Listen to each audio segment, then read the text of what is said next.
So hello mga kaibon, so nandito tayo sa aking Iberia, katatapos lang natin magpakain. So ayan, may share na naman po ako sa inyo about sa program pairing. So ayan mga kaibon, sa program pairing.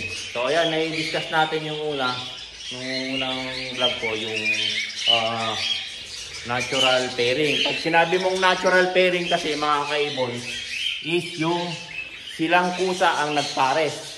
So ayan mga kaibon, sila yung kusang nagpares. Ngayon, yung program pairing naman ngayon mga kaibon, is yan yung magiging may gusto kang palabasin o may gusto kang project. Halimbawa, sa akin. So ayan, paano ko sinumalan yung mga heavy pied follow? So ayan, magsisimula ako sa heavy pied follow. Pinili ko po sila, kumuha ko ng mga magagandang materyales sa mga kasama rin nating breeder noon.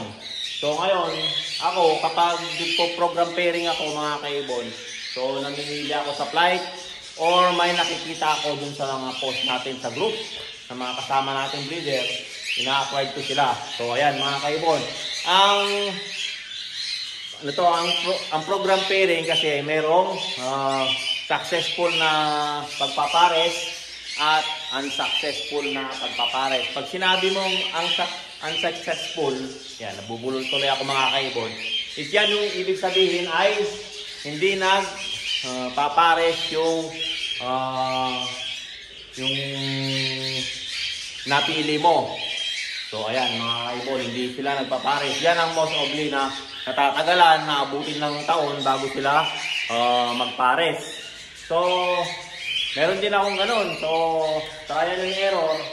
Kapag successful naman, kahit isang linggo pa lang mga kaibon, so bumuo pa na yan, nagpapares, pumapasok na sa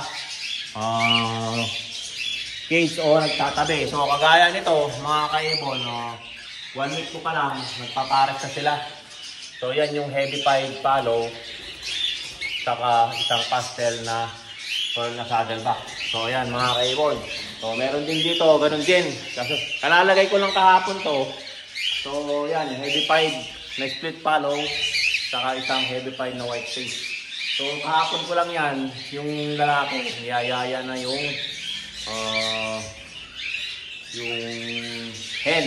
So ayan mga kaibon, heavy pied po yan. Yan ang program ko po, heavy pied na follow na 6 spot. So ayan mga kaibon, ganyan po yung program pairing.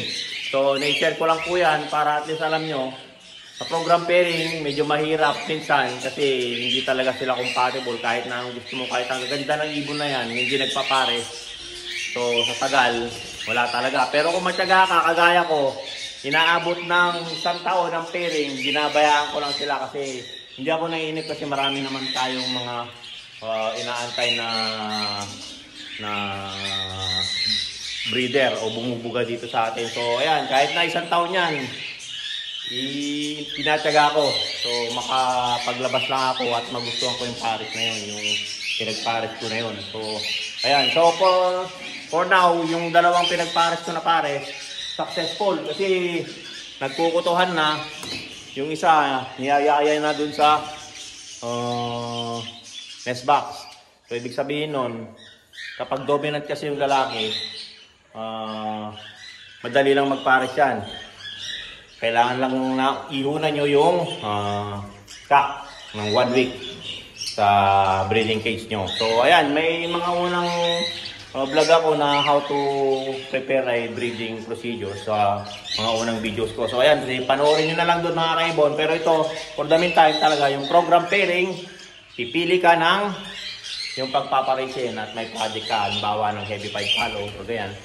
So pinasample pa lang po yung mutation na yun. So kung marami kang plano, ganoon ang gawin mo. So ayan mga kaibon, so na-share ko na naman po yung aking knowledge o kaalaman dito sa aking aviary.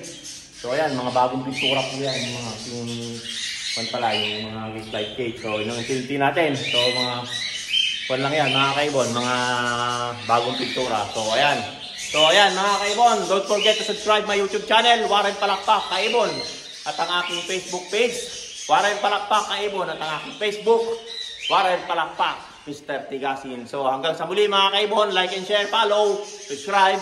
Maraming salamat!